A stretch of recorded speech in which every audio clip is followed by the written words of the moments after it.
And welcome back to the Constitutionals Podcast. I'm your host, Chad White. If you didn't know, this is the premier podcast for the website, cpluscomedy.com. Like I just said, it's a website. Go there. We have another very special episode with you. This time, I'm talking to comedian and funny person, Adam Cayton-Holland. He's got a new comedy special.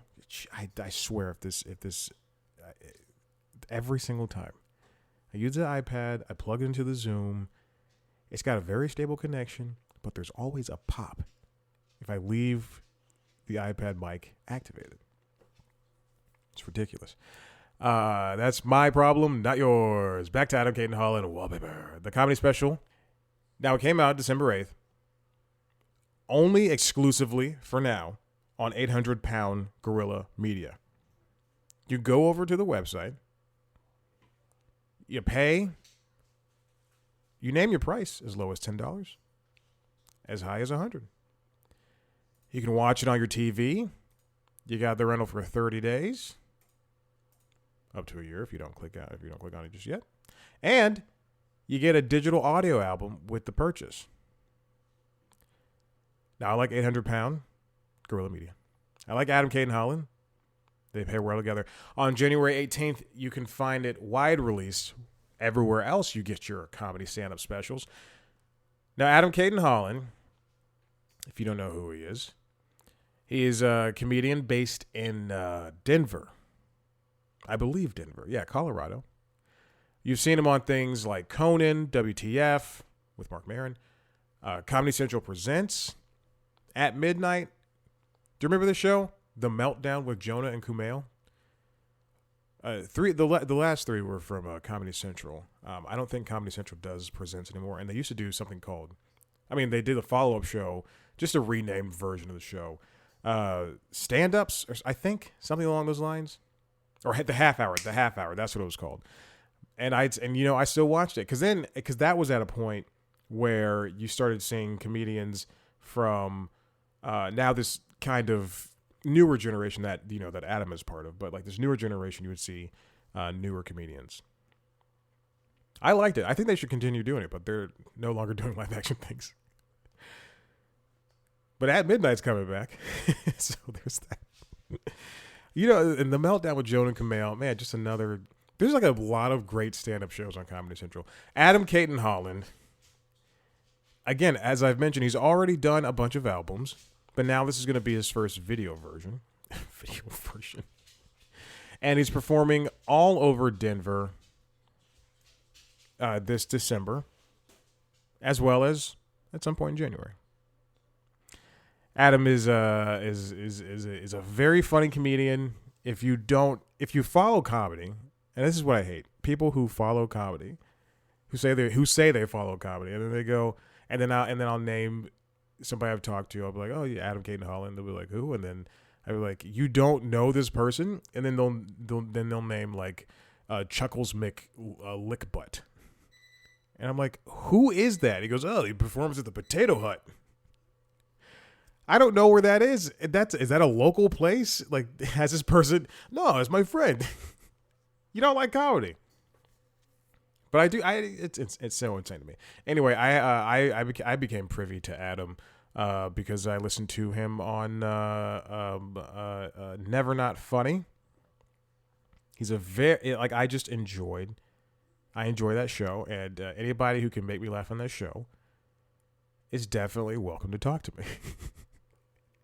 He also hosts a podcast called The Growlix Save the World with Ben Roy and Andrew Orvidal. And yeah, just go see him, man. He's a very funny guy. Enjoy this interview. If you wanna support him and follow him on Instagram, he's at Cayton-Holland.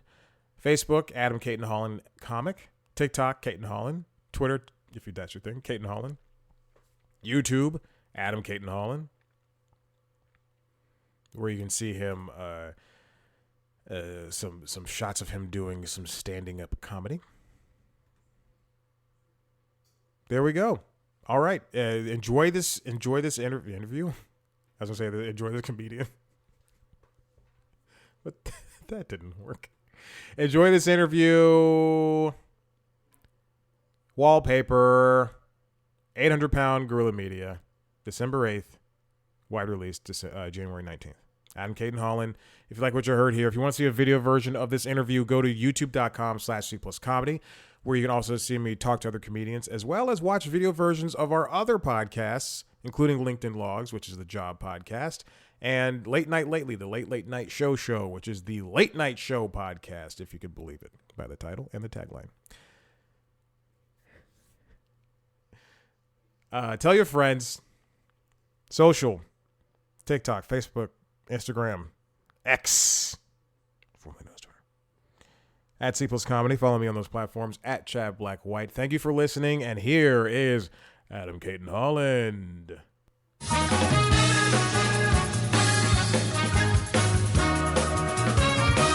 You're in Denver, right? I am, yeah. I'm in Denver. Okay. That is I think that's one of the biggest things. I'm a fan from Never Not Funny. That's where I first heard you from, and so I retain like small things, obviously, about people you hear, and I when hearing that you were Denver based really stuck out to me, because then that made me think, oh, the comedy scene there must be huge. It's pretty good. It's growing all the time, but like we have this one club, Comedy Works, that's this crown jewel of a club, so it doesn't hurt that every comic, comes through that club. So we have a really, I would say, top 5 comedy club right in our backyard, and that's my home club. That's helped a lot. But now there's a big thriving indie scene, and it's good, man. It punches above its weight for what you would think comedically. Like, it's a really strong scene. Is it tough telling jokes that high above sea level? I've been altitude training my whole life. It's no problem. You gotta. I box with an altitude mask, so I get it. I understand. How's an altitude mask work? It just like deprives you of oxygen. Yeah. It's the same thing that Bane wore in Dark Knight Rises. Sure. And it just, you just turn it. You turn the switches on. You can turn it as restricted as you want, and it makes your body basically ask for more air, and you can't give it to it, so you have to go, all right, this is what you're going to get, and this is all you're going to get. You're going to have like, safe words with yourself where you're just like, I'm tapping out. Like, I can't go any further. Yeah, it's so often that when I end a round, I flip the thing open and I go, this is what air feels like? Why do I deprive myself of this? Yeah, it's pretty great. I was born here. I don't have any choice. It's just how it is. Yeah, well, how is it like leaving home and then traveling to all these different places? I mean, obviously it's the same thing for LA and New York and Chicago comics, but when you come back home, what do you take away from Kansas and Iowa and all these other small or crappy states that probably don't have as thriving of scenes? I mean, the same thing any comedian would. It's just like you get your road stories, and that's the best part about being a comic, is traveling and seeing parts I would never have seen as much of the United States as I've seen if I wasn't a stand-up comedian. I've been, you just wind up all over the place, and it's cool. It helps. I've never, obviously it's like, it's quick to tell horror stories, but I've always enjoyed the small cities. What has been like a state or a city that really just took you by surprise for anything, even if it's food? Lately I'm high on Milwaukee. Isn't that weird? You just get these cities that, honestly, comics are so transparent. If people show up to see me in numbers, then I like the place. Like, it doesn't matter. It could be a horrible, roadside stall, but if there's 100 people there that want to see me, I love it.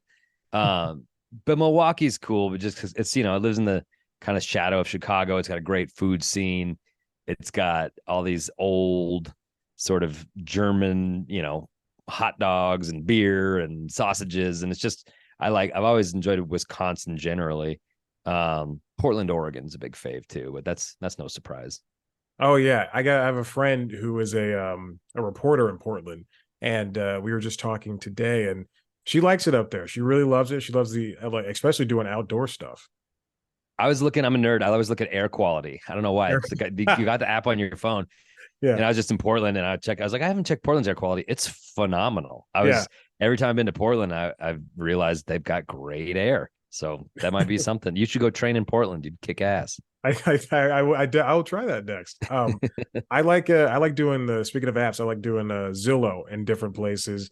And that I would probably never live, and like not even looking for the most expensive or the cheapest, just looking for something like in the median where you would go, oh, okay, maybe I'll check that place out. It's crazy how invasive you can get. My wife is a Zillow head as well. Mhm. And so we'll just be driving and she sees a home and suddenly we're in that home and we know what it costs and the last time it was sold. And she does that all the time. It's pretty cool, but it's pretty weird. 20 years ago, that was not anything even, you have to wait for it to go on sale, go to the open house if you're curious about it. But yeah, now you can just go into any home you want. And just knock on someone's door and go, hey, I know this is worth 600,000 and you bought it for 400,000, back. Here's a bag of cash. Let's do this right now. We don't need realtors. We got this. It's insane. Tell me about Wallpaper. I'm reading right now. Sure. It's your sixth release, but your first video one? Yeah, so I've been doing comedy almost 20 years, which is crazy. And I've done a number of albums, but the longest thing I've ever done was a Comedy Central half hour that was, video.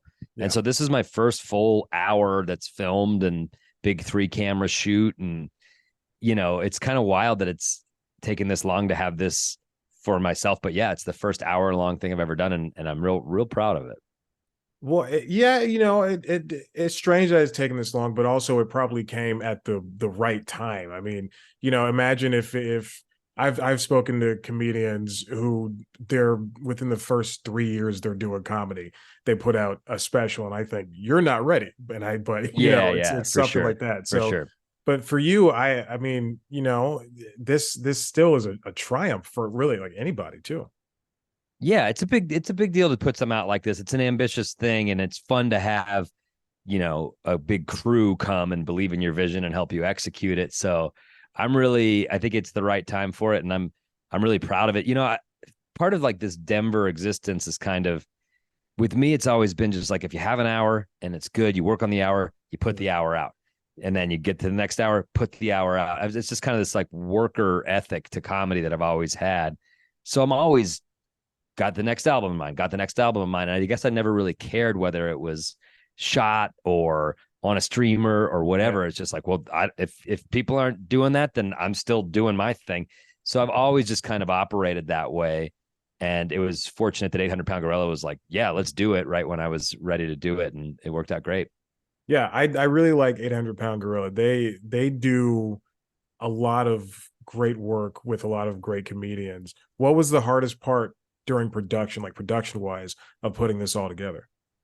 I want to echo what you said. I feel like they're tastemakers. You know what I mean? I feel like in comedy right now, the streamers are what they are, and there's certainly good people getting on there, but it's also sort of like, I feel like they're not breaking new people the way that the 800-Pound Gorillas and even just YouTube are. Like if you're more of a indie comedy nerd or a big connoisseur, you're going to find more things going that route than you are just popping on Netflix or whatever. But anyway, that's my high horse. The biggest challenge shooting was like, so there's this great theater in Denver called the Bug Theater, and I do a monthly show there with my friends, and it's just where I feel at home. And it's a 110-year-old, 200-seater old Nickelodeon. So there hadn't been a lot of big shoots in there, and they had to sort of find a way to cram all that equipment into the theater. And this guy, Alex, who runs it, who's my buddy, he was removing rows of chairs for us. And, it's really sort of just wedging in as many cameras and lights as we could into this tiny space, but it looks great. And I said, I wanted it to look warts and all. I don't want it to look like, behold this stage. I want you to feel like you're in a sort of gloriously run down old little theater, I know that higher ceilings make for the laughs disappear up there. Did you ever want to put a lot of those seats back that they took out and said, let's try to get more people laughing there? The weirdest part was this curtain, right? So the stage is huge, And because they do proper plays there, they need like depth of space. Yeah. And there's a big red curtain in the back. And, it just looks like a classic old theater curtain. But because there was so much space, we had to reproduce that 20 feet forward. So we had to order this like old curtain, put up pipes and just string it. So we cut the stage in half. Otherwise, I would have just been like lost back there.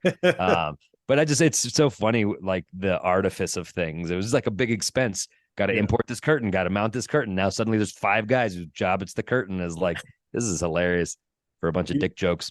Yeah, you didn't want to be one of those. Speaking of indie comics, putting their own things out. You don't want to be somebody who was just playing around with the space behind you. I mean, I would have used it, but like my buddy Rory Scovel, he would have made that the whole show. 100%. But I had this hour. I wanted the hour. I didn't need to go goof around in the back of the stage. It'd take me off the eyes on the prize, Yeah, Rory would have put a piano back there, like all the way deep in the back, and then he would have walked 20 minutes to. Rory's not doing well. He'd live there if you'd let him. You have to throw him out of a theater. He will stay. Look, that's how it happens now. Let's start the rumor Rory's living in theaters right now. He's been kicked out of his house, and like he just tests the goodwill of theater for like people let him crash for a month, and they're like, "You got to go, dude. This is weird." Yeah, that's what that Babylon money does to him. Yeah, totally. So when you were preparing for this hour, did you know coming up that this was going to be the thing, like the hour that you shoot? So like, I have 2 kids. One of them's 5, one of them's 2.5 now. At the time of taping, the one was 3 and one was not even 1. So of course, father jokes, parenthood jokes are coming out of me. But at some point I was like, oh wow, I think I've got an hour that's about parenting. And then you start looking for connective thread. And then you start having this crisis, if you're me, being like, I don't want to be a dad comedian. I want it to be funny. I don't want this to be like kids say the darndest thing. So it's like, now it's got to meet my criteria of like, can anybody enjoy this? And does it all have the same sort of theme? And truthfully, once I started sort of having that eureka moment of like, oh, there's fatherhood and there's enough material and how do we connect it? It all came together really fluidly. It's funny how you just sort of vomit out what you're thinking about. And often it is thematic and you just have to find that connective thread. So once I started thinking that, I was like, oh, wow, I got the hour. And then I quickly reached out to 800 Pound and they were like, sweet, let's do it. And it came together pretty naturally. Oh, shit. So you reached out to them. Well, I had done something with them the year before. Okay. During pandemic, I had an album called Hot Takes, which was like all political, like current shit. And they put it out and it was great. But they were like, if you ever want to do a special, let us know if it's ready kind of thing. Mm-hmm. And so I like reached out and said, I think it's ready. And then they agreed. Wow. I wouldn't I would probably be someone that I don't do comedy stand up, but I think I would be somebody who would just jump the gun on that and go like way too soon when they're like, hey, you ready to go? I'd be like, yeah, let's do it right now. And they're like, oh, okay. Or when are you going to shoot next week? I'd be like, I guess. Well, it's funny you were mentioning earlier people who do albums and stuff too early. Dude, embryonically, like maybe 2 years in, I did a special called Dick Jokes for Artists, which I still think is a brilliant name. That's a great I got to bring it. I did it too quick. I want to bring that name back. I'll do volume 2 sometime. But like, I can't, I'm sitting in my garage office. There's 200 copies of the DVD of Dick Jokes for Artists over there. Like, you know what I mean? You don't want to jump the gun. You learn over the course of your career. Hey, wait till you have something real good. Yeah. And let it bake a little bit and then bring it to them. And so I think that's just a maturity of like doing this for a while, sort of knowing that opportunity ain't going to go away. Just get the set ready. What's in a name? Dick Jokes for Artists. I mean, that's hilarious. It's a good one, right? Like, what I got to put out volume 2. I'm telling you. How do comics come up with names? Because I don't know if I could. David Cross had Bigger and Blacker to take it's on. So funny, it's so good. So what? Like how does a name encapsulate everything that's in a special, like something like Wallpaper or any of the like? Yeah, I don't know. I mean, like I feel like some are better than others. Like Jake Johansson had one called "This'll Take About an Hour." That's so great. That just couldn't be a better title. I had one like Adam Cayton-Holland performs his signature bits. That's funny to me. Good. I like that one. Yeah, some are better than others. Wallpaper I like because it's kind of thematically like when you're a dad, I have a joke about you become. There's 4 members of my family, and I'm the 4th most important person, and that's just like you become the wallpaper of your family. So that sort of just seemed like a good theme to do. But I don't know. Sometimes it hits you like dick jokes for artists way too early, and you got to bring it back 18 years later. Yeah, you know what? 18 years is a good amount of time. I don't think people, and then like you could resell those DVDs, I'm telling you, so if Wallpaper hits like I need it to hit, these DVDs are gonna be. And for anybody who held on to their DVD players, have I got a scorcher for you? Yeah, hey, look, I would be someone to buy it. Dude, I have like swooping emo bangs. It's so 2006. It's just perfect. It's it great. opens with a song that's interpolating My Chemical Romance. Yeah, totally. Fall Out Boy's just hanging out. They're like, it's the coolest shit. Yeah. What's the music scene like in Denver? It's pretty great, actually. There's a lot of bands lately that have popped big. Like, I'm not trying to name drop, but here I'm gonna name drop. I'm real good friends with like Nathaniel Rateliff and the Night Sweats dudes. Oh shit. Okay, yeah. And they're huge. They're selling out stadiums, and the drummer Pat and I we're bird watching buddies. We go bird watching. He tells me crazy stories about their wild. He's like, yeah, and then Paul Simon dropped in and did it. Like when I was kind of coming up, the knock on Denver was like, it was sort of there's no we'd root for people that didn't deserve it. Like they'd be Denver famous, but not talented enough to make it on the national scale. And I was always kind of a hater. I was like, look, I want Denver to succeed as well, but these people need to be as good on a national scale to really pop. And lately, a number of bands have done that, like Night Sweats and Lumineers, and this band Tennis is really great. And I know Tennis, yeah. Yeah, they're cool. They're comedy. I'm friends with them as well. They're comedy nerds. So there's been a number of bands popping nationally that I just love because since I've been a kid, I've been like Denver on my shoulder, like ride or die for Denver. So any success for anyone from Denver is still small town enough to be like, yes, that's my dude. Like you always root for Denver people real hard. What are the music venues like there? Are they, I'm in Atlanta, so we've got any number. We've got the Variety Playhouse, which sometimes has plays, sometimes it's music. I saw Brandy Carlisle at the Fox Theater, the same place I saw Chicago, the musical. And then there's also Beyonce was at Mercedes-Benz. We got people playing at State Farm Arena all the time. How do yours stack up? Pretty well, because Denver is the biggest city in a 6-8 state radius, so if you're a touring band, you always kind of had to tick off Denver on the way. So we have, Ball Arena, which is where the Nuggets play, and bands play there. But there's also Red Rocks, which is that big outdoor amphitheater that every band wants to play. And so that's sort of a legendary spot. Yeah. And then we got all the small theaters. There's this great street called Colfax, which is just like, Playboy back in the day called it the wickedest street in America. And it's all these weird dive bars and motels, and it just goes forever from the mountains to Kansas. And there's a number of little venues, and you can kind of watch a band play the Bluebird, a 300 seater. Then they go to the Ogden, an 800 seater. Then they just move down Colfax. So if you're a fan of a band and you catch them on the rise, like I saw the White Stripes at the Bluebird, at the Ogden, at the Fillmore, onto Red Rocks, like, because I just caught wind of them early. And you can sort of watch a band ascend through all the big venues of Denver. I'm partial to we have a newer venue that's owned by the same people who do Variety called the Eastern, and it's great. I mean, it's in a neighborhood. I can bike there on our path. I can walk there, whatever.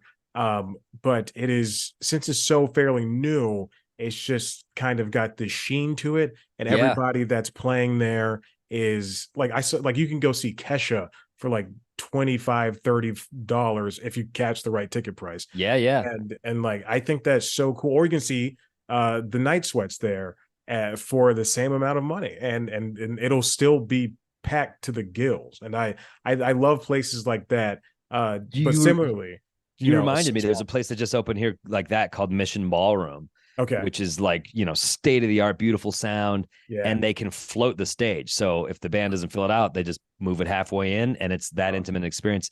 But yeah, I saw, Death Cab for Cutie just did their big Postal Service nostalgia tour. I went there. Mhm. I seen Wilco there. I saw Wu-Tang there, and it's exactly what you're talking about. It's like 2,000 people, 3,000 people, and they don't jack the price up for the tickets. You just kind of got to get it if you can. Yeah. I love that. What do you prefer to see, smaller acts or bigger acts? Now I'm 43, dude. So like my learning of smaller acts is pretty limited. You know what I mean? I'm not as Yeah, like yeah, ear to the, and I got babies. So it's like ear to the ground is not like it used to be.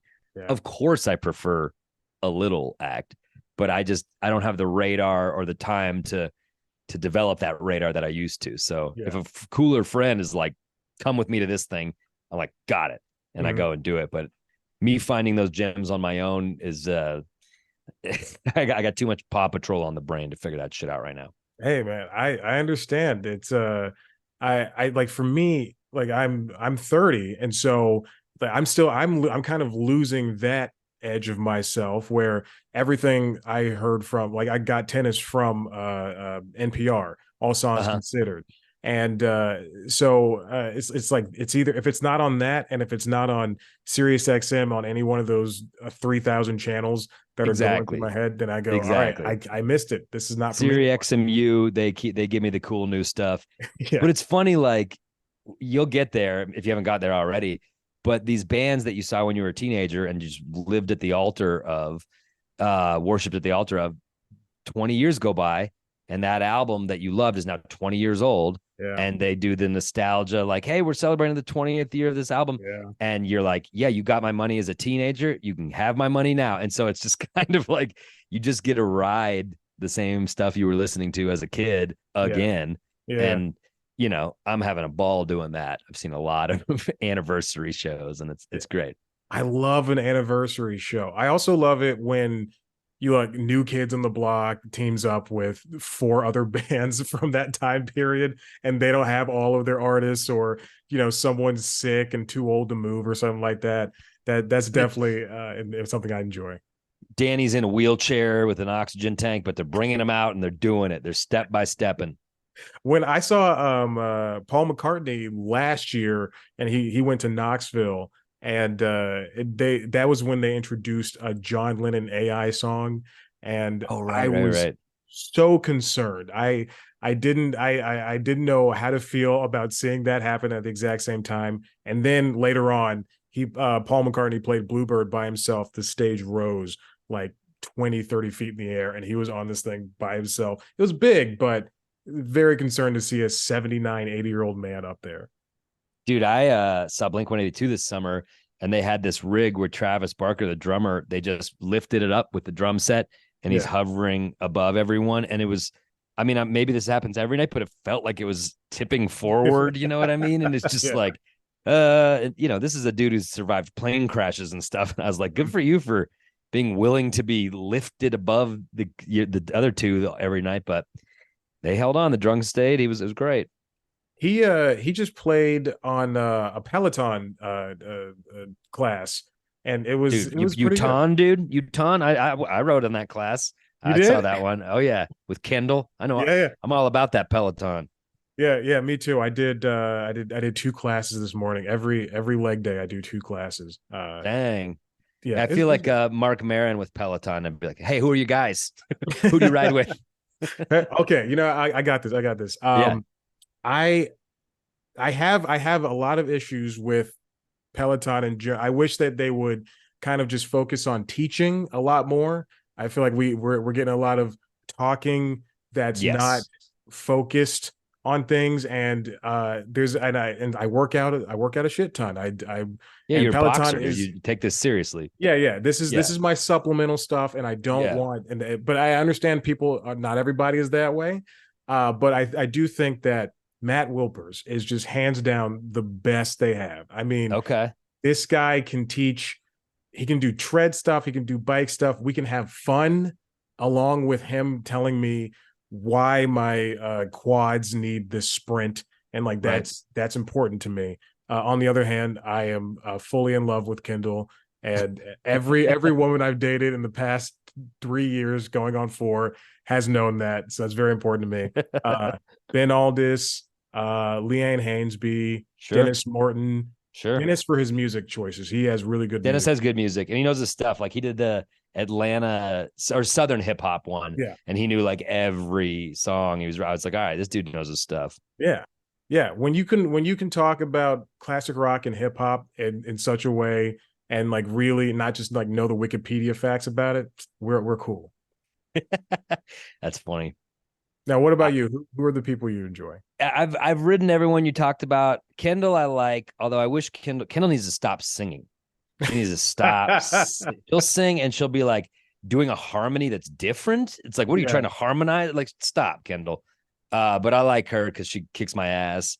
I like different people in you. I like you. Like Wilper's definitely teaches. The rides I've done with him, I'm like, oh, I need to be pulling up versus pushing down. I'm thinking about like Yes. cycling technique way more than usual. But I'm not looking for that necessarily. I'm just trying to sweat and burn some calories. So it's Yeah. like Fair.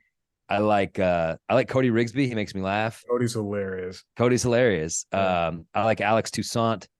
And if I really like, I like Sam Yo. Sam Yo's got a That's great. chill vibe, but he works you hard. Like I'm always surprised at my numbers at the end of Mhm. a Sam Yo ride. So Yeah. those are my peeps.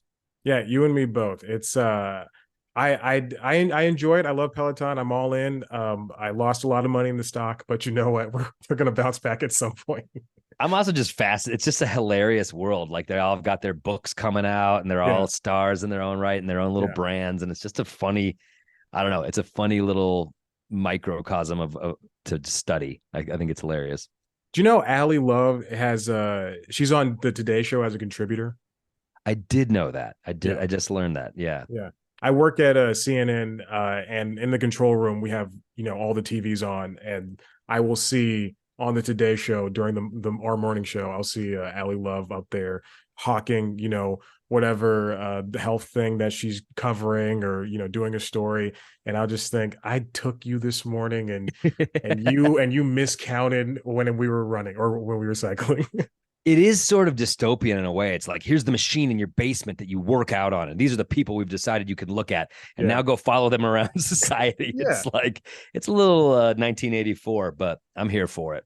Yeah, it's insane. I mean, speaking of that, as a comedian, you have to have now what 20 different social accounts. You got to For sure. all this stuff is so crazy to me. It's very hard, very difficult. I mean, like, to point someone towards one place where TikTok is now the popular thing, but your website has all your tour dates, and then now you have to Right. put all your tour dates on Instagram, and Right. you're with that one link that they give you. I just it's tough for me. Like, if I imagine, like, if I was a comedian, I would be, it's already hard enough to clip out something from an interview like this and then put 30 to 60 seconds on TikTok. So I can Yeah. only imagine doing that for literally everything.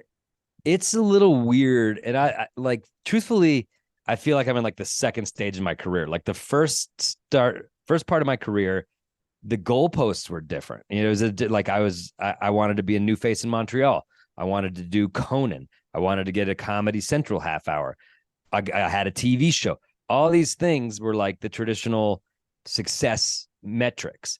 And then in the last like 5 years or so, social media has really been like, who cares? What are your views? How are you? Blah, blah, blah. What is the numbers? And then so it's like, it took me a while to stop being an old man yelling on my lawn, like, it used to be different. What is a TikTok? And just being like, you're going to get lapped, dude. So play the game a little bit. So I do it as much as I can. Like I have a TikTok and it's doing pretty well. I don't know how to access it. I don't have it on my phone. Yeah. I pay someone to post clips for me. And fortunately, I in a position where I can, not a ton, but just enough that I don't have to deal with it. 100%. So the one thing I want to be like playing the game, but on the other thing, I'm a dad, dude. And I don't want to be like, sorry, boys, dad's filming his talking head video and trying to get the right text on it. Like, it's sort of a pathetic look for a 43-year-old dude. So it's just, I'm trying to balance while also trying to put out real good stuff. You know what I mean? So it's Yeah, you can either yell at it and be passed by, or you can dabble with whatever level you're comfortable. And I'm trying to do that. Yeah, I see that with a lot of comedians. Yeah, you are very lucky, very fortunate to be able to go I'm going to pay somebody else to do this because Yeah. I just can't. Like it would break my heart to be, a great comedian and then also not pay attention to even Instagram reels at this point. Right. I'm fortunate, man. I've lived a creative life and it's provided for my family and it Mhm. continues to do so. So like, do I want super mega fame? Yeah, it'd be amazing. I'd love to play stadiums like my dear friends that are playing stadiums. Yeah. But it's just kind of I'm to the point just philosophically where I'm quite grateful to be living a creative life. I feel like I've kind of cheated society and it's working. So Yeah. I'm just trying to operate from that place while putting out good shit and hoping more and more people come in, and it's working. It's the past years sort of seen this growth that I'm like, okay, this is great. So I'm really excited for this special to come out and see more people to see stuff.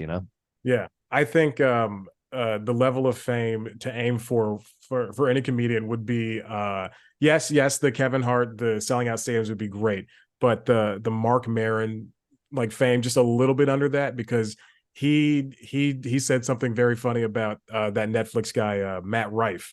He said, Uh-huh. or he was talking about handsome comedians who don't really have jokes, and then he caught himself. He said, "Oh shit, this is going to be on the internet, isn't it?" Because he was just at having a conversation. But I think right below that, because he also I watched Genie last night and he was in it and I didn't know on Peacock starring Melissa McCarthy, and I was Yeah, like, yeah, yeah. this is good for him. Like He that's gets a exactly lot what of I want cool to be. roles. Maron's one of my absolute favorites. We're friendly, and Okay. I love watching that dude work. He inspires the hell out of me. And I think he had he went and started that podcast because he Mhm. was done with comedy. He's Yeah. like, I can't, I'm broken and I'm can't do this anymore. So he went to the garage and started a podcast, and it did a lot of things for him. But I understand where he's coming from, where it's kind of like, I don't know what to do anymore. Like, I don't know what I'm cranking it out. I can't pop. Like, fuck it. I'm going to my garage and starting a podcast. I get that for sure.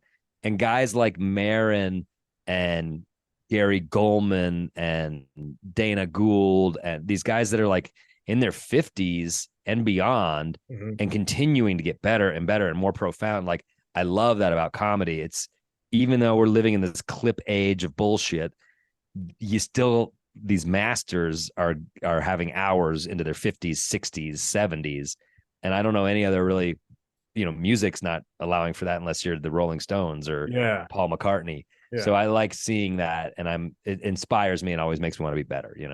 And you know what also comes with that is like writing books. Marin has what, 3 or 4 books. Gary Goldman just put out a book. I would love to see, I like to see what comics can work with on the page. Totally. Yeah. I put out a book and I agree. I'm a writer as well. And I think it's weird. Comedy is the guys like that, these high intellects, this profound philosophical stuff, and also the dumbest shit ever. And you can 100%. and you can sort of get mad, like, why is the dumbest shit so popular? And that's not so popular. But my friend Jonah Ray, who's a comedian Yeah, I know and a Jonah. great guy, I'll bitch and moan about this and that in comedy, as any comic does with their Mhm. buddies when you start getting together. And Jonah's just like, it's just like music, dude. It's like these dudes play arena cock rock and you're an indie rocker. So Yeah. stop comparing yourself to those dudes. You don't do that thing. And I was like, I never thought of it that way. But yeah, there's just genres of comedy and styles of comedy, and society sort of deems some better than others or more popular, but whatever. You just play your music and find your audience. Yeah. Speaking of guys that know music like crazy, that Jonah Ray is just I couldn't because he has a music podcast too, right? I think it doesn't do it anymore, but he knows Okay. everything. Like Yeah. we're pretty good friends. And anytime in LA, I was like, you want to go to the record store? And I'll just be like, what should I get? And he's like, here's 3. And they're the best records I've, bought that year. He knows his shit for sure. How big is your collection? Of records, Yeah. not huge, probably a couple hundred. Jesus Christ. Not you'd probably go 100. It's insane. I mean, there's a bookcase back there that has all of my Blu-rays and my TV shows, and there's got a couple of hundred, including the digital stuff too. Oh, really? Yeah, Wow. yeah. Good for you for holding on to that. Well, Yeah, I'm I a don't know. single man. Yeah. Anytime you go traveling, you go to a record store, it's typically in a cool area. There's a cool bookstore, there's a cool coffee shop. So it's like that's kind of my hack traveling is where's a cool record store? And inevitably it's in a cool neighborhood you want to be walking around anyway. So Yeah. I tend to collect when I'm on the road. Hey, look, the more power to you. I like people holding on to physical things. I agree. I agree. Yeah, too much stuff is like it's supposed to, you can get it anytime, and then you're trying to find the movie or the TV show. And it's like, well, I can't. It's not streaming anymore, or Yeah, it costs $5 to rent every time. It's not a yeah. perfect system yet. Might as well. Well, Adam, thank you for your time. It's Wallpaper, and then the the video will be out December 8th, and then it'll stream everywhere January 18th, right? Exactly. It's like for purchase December 8th, and then everywhere for free January 18th. That's Okay, exactly right. Yeah. that's awesome. 12 days away from that holiday that everybody's celebrating. So Uh, get your friend or loved one a copy of Wallpaper digitally, and who knows how long it'll be up there. oh, Jesus Christ, exactly. That's the scariest part. Thank you so much for sitting down and talking to me. I appreciate it. And I Yeah. hope we can do this again for the next release too. Hell yeah. I appreciate it. Thanks for taking the time. Yeah, you're very welcome. You have a good rest of your week. All right. You too. All right, see ya.